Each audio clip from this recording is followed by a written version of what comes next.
I am the Tofu Golem. Please enjoy the video. You start by confirming your iPhone is updated and signed into the Apple ID you want to use. Next, add the secondary number as an active SIM or eSIM on the device. Insert SIM or install eSIM profile.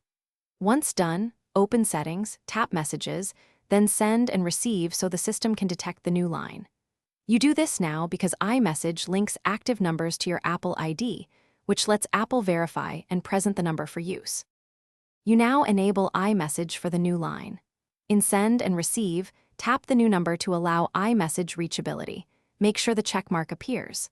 Then choose the same number as your default under Start New Conversations so outgoing messages originate from it. If Apple requests activation, permit SMS, or automatic verification, sometimes a short activation delay happens.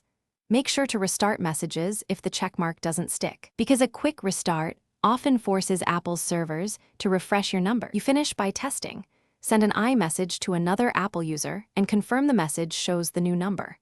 If outgoing messages use the wrong line, return to Send and Receive and reselect the desired number. If activation stalls, sign out and back into your Apple ID or remove and re-add the eSIM. These force a fresh registration. One key troubleshooting tip: verify your carrier permits SMS for activation. Without that, iMessage can't verify the number.